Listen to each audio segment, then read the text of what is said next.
Somewhere in the vast, featureless blue of the open ocean, a single animal is swimming toward a destination it has never seen. Guided by nothing but instinct and an internal sense we are only beginning to comprehend. By the time it reaches maturity, at around 12 years old, it may have already traveled more than 100,000 kilometers. That's the equivalent of circling the entire planet 2.5 times. No roads, no landmarks, no maps, just open water in every direction for thousands upon thousands of miles. This is the humpback whale, one of the greatest travelers on Earth, and just one of countless nectonic species that undertake journeys so vast, so precise, and so demanding that they defy easy explanation.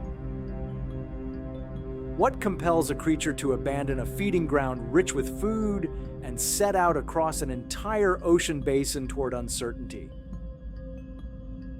What internal compass allows a sea turtle, decades after hatching, to find the exact stretch of beach where its own life began, among thousands of miles of coastline? And how does a shark, cruising silently through open water far from any coast, know precisely which direction is home? These are not random wanderings. They are deliberate, calculated life or death voyages, shaped over millions of years of evolution, driven by forces as basic as hunger and as profound as the instinct to reproduce. Some of these migrations span entire hemispheres. Others cross the most dangerous gauntlets in the natural world, where predators wait in ambush for those who dare to make the journey. To understand why these animals risk everything for a destination they cannot see, we first need to understand what makes them capable of such feats in the first place, and there, hidden in their biology, lies the beginning of one of the ocean's most extraordinary stories. Not every creature in the ocean is built for a journey like this. Beneath the surface, marine life exists on a spectrum of movement. From the drifting, the powerless, to the deliberate and the powerful. Plankton, for instance, are entirely at the mercy of the currents. They cannot choose their direction. They cannot fight the tide. Wherever the ocean takes them, they go. But another category of life exists entirely on its own terms. These are the nekton, animals capable of actively propelling themselves through the water, strong enough and enduring enough to cover vast distances entirely by their own will. Whales, sharks, sea turtles, tuna, squid, these are creatures that don't drift. They decide, and that single evolutionary distinction changes everything about how they interact with the ocean around them. Being nektonic requires a very particular set of adaptations. Take the whale. Its enormous size is not simply for show. A larger body means a lower surface area to volume ratio, which means less energy lost to the cold, crushing pressure of the open ocean. Massive reserves of fat stored as blubber allow these giants to survive for months without feeding. A biological fuel tank built for endurance, not speed. Other nektonic animals rely on entirely different strategies. Sharks are built for hydrodynamic efficiency, slicing through water with minimal drag. Even certain invertebrates, like squid, have found their own remarkable solution, forcibly ejecting jets of water to propel themselves forward, a form of natural jet propulsion that puts them in the same league as vertebrate migrants far larger than themselves. But being physically capable of a migration is only half the equation. The far more astonishing question is how these animals know where to go. Across thousands of miles of open, featureless water with no visual landmarks and no fixed points of reference, how does a sea turtle find its way home? How does a shark navigate a route it has never physically seen before? The answer lies in a sense so foreign to human experience that scientists are still working to fully understand it. Imagine being dropped into the middle of an ocean, with no compass, no stars visible, no coastline in sight, and being expected to find your way to a single specific beach thousands of miles away. For a human, it would be impossible. For a sea turtle, it's simply life. Sea turtles carry within them what scientists describe as a biological compass, an internal sense capable of detecting subtle variations in the Earth's magnetic field. This allows them to maintain direction across the open ocean with startling precision. But their navigational feat becomes even more remarkable when you consider their ultimate goal. Once a turtle reaches maturity, it doesn't simply search for any suitable nesting site. It returns to the exact same beach where it itself hatched, sometimes decades earlier, a place it left as a hatchling and has not seen since, now found again across thousands of miles of trackless ocean. Sharks possess a similar extraordinary ability. Recent research has revealed that these predators can detect and actively utilize the Earth's magnetic field to orient themselves during long-distance travel. In effect, the entire planet becomes their map, an invisible grid of magnetic information layered across the ocean, imperceptible to us, yet as clear and navigable to them as a well-marked highway. This sense raises profound questions. How did such a system evolve? How precise is it really? And could disruptions to the Earth's magnetic field or increasing levels of human-made ocean noise and electromagnetic interference someday threaten this ancient sense in ways we don't yet understand? But navigation is only part of the puzzle. Even with a perfect sense of direction, a journey across an ocean basin demands enormous amounts of energy. And it turns out that many of these animals have discovered something remarkable: a way to let the ocean itself do much of the work for them. Deep beneath the surface, the ocean is far from still. Enormous rivers of water move silently through the sea. Vast circulating systems known as gyres, driven by wind, temperature, and the rotation of the Earth itself. And astonishingly, some of the ocean's greatest travelers have learned to read these currents like a highway system, using them to travel farther while expending far less energy. Whales are among the most skilled at this. Rather than fighting against the flow of the ocean, they deliberately travel in the direction of prevailing currents, allowing the sea itself to carry them part of the way toward their destination. It's a simple but powerful strategy. Work with nature, not against it, and the enormous cost of crossing an ocean becomes just a little more manageable. Mako sharks, among the fastest and most powerful predators in the sea, take this strategy even further. By adjusting their swimming depth, they're able to exploit countercurrents, opposing flows of water that move in different directions near the surface compared to deeper down. By choosing precisely which depth to swim at, a mako shark can effectively select which current will carry it, minimizing resistance and conserving precious energy over enormous distances. It's a strategy with a striking parallel far above the waves. Commercial aircraft do something remarkably similar, adjusting altitude and route to ride the jet stream.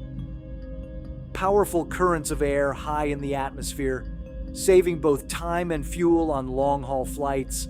In the ocean, as in the sky, moving efficiently across vast distances means understanding and cooperating with the very forces that could otherwise stand in your way.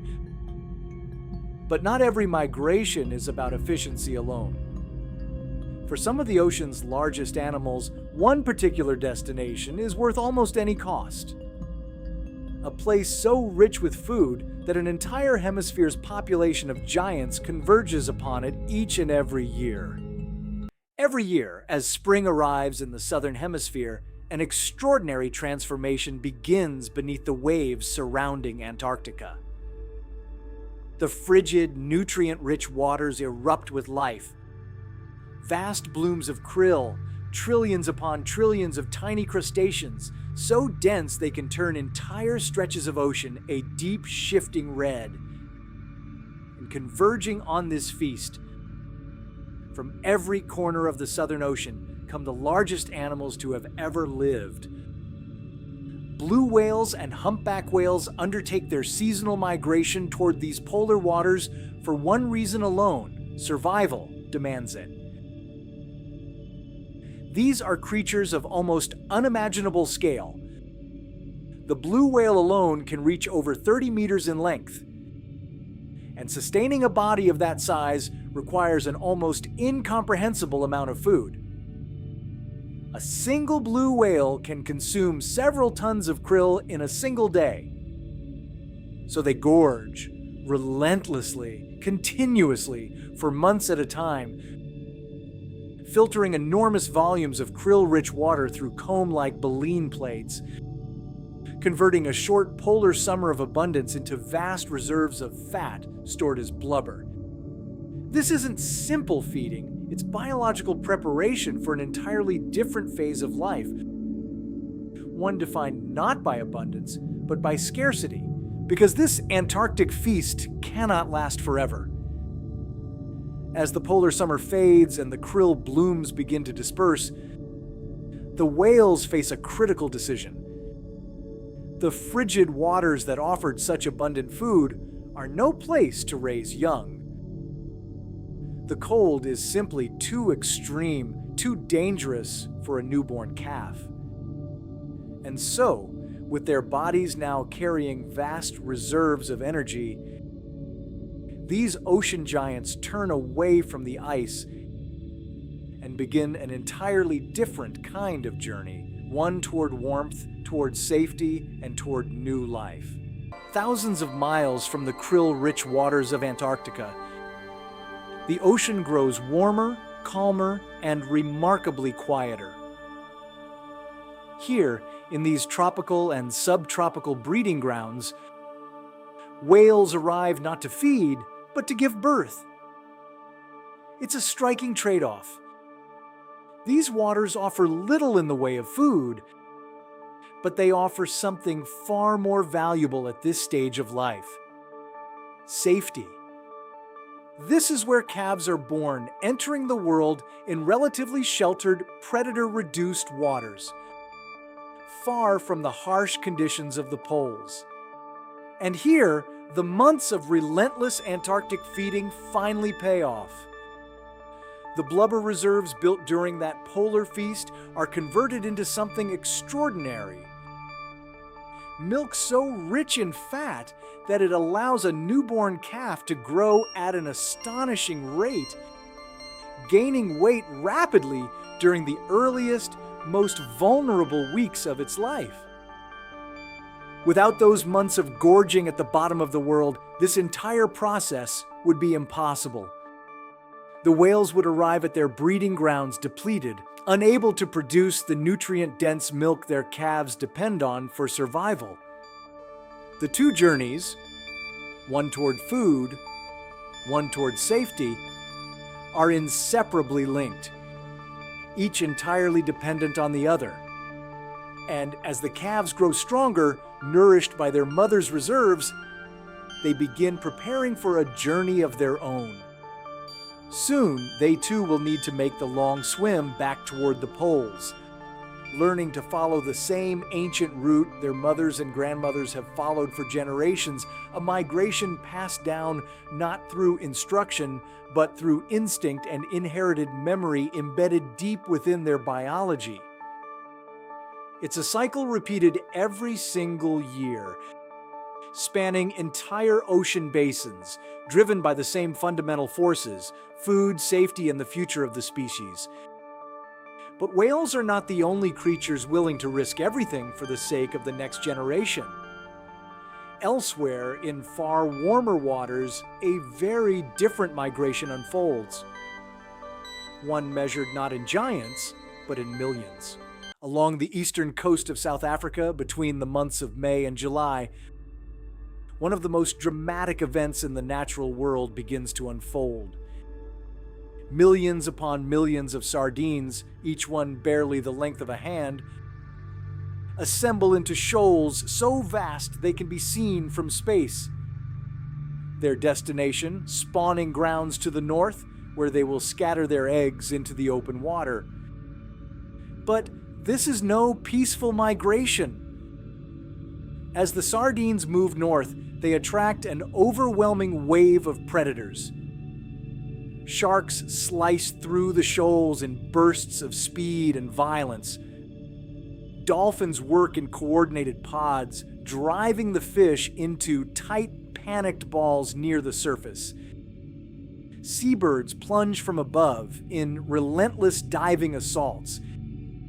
Even whales arrive to take advantage of the chaos, lunging through the compressed masses of fish in a single devastating mouthful. It is, by almost any measure, a gauntlet, a corridor of near constant danger stretching for hundreds of miles along the coastline. And yet the sardines continue, not because they are unaware of the risk, but because something more powerful than self-preservation is driving them forward. This is the raw power of reproductive instinct. For these sardines, survival of the individual has become secondary to survival of the species. Scattering their eggs at the spawning grounds matters more than avoiding the jaws waiting in every direction. It's an instinct so deeply embedded that it overrides the most basic drive of all: the will to live. The Great Sardine Run is in many ways migration distilled to its most brutal essence. A journey undertaken not despite the danger, but almost in spite of it, because the future of the species depends on it. And remarkably, sardines are far from alone in mounting such formidable ocean crossings, even among creatures with no backbone at all. Migration across the ocean is not a privilege reserved for whales, sharks, and turtles alone. Even among invertebrates, animals without a spine, without the size or strength we typically associate with epic ocean voyages, a select few have evolved the ability to join these great journeys. Squid, using a remarkable form of natural jet propulsion, forcibly expel water through a siphon, launching themselves through open water with surprising speed and control.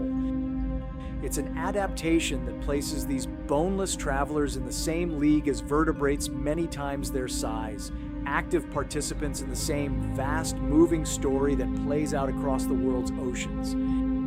And it is a story that never truly stops. Beneath the surface, at every depth, in every ocean basin, life is in constant motion, driven not by chance, but by need. The need for food, the need for safety, the need to reproduce, to pass life onward to the next generation. Whether it's a whale traveling 100,000 kilometers over the course of its life, a turtle returning to the exact beach of its birth, or a shoal of sardines pressing forward through a gauntlet of predators, every journey tells the same underlying story. Survival demands movement, and movement demands sacrifice. These migrations, vast and horizontal, spanning entire ocean basins, alongside the daily vertical journeys of plankton and their predators rising and falling with the sun, reveals something profound about life beneath the waves. The ocean is not a static, unchanging expanse. It is alive, pulsing with movement, connected across thousands of miles by invisible highways of current and magnetism, memory and instinct. And somewhere out there, right now, a young whale is beginning the very same journey its ancestors have made for millions of years. Swimming toward a destination it has never seen, guided by a sense we are only beginning to understand, carrying forward one of the oldest and most extraordinary stories the ocean has ever told.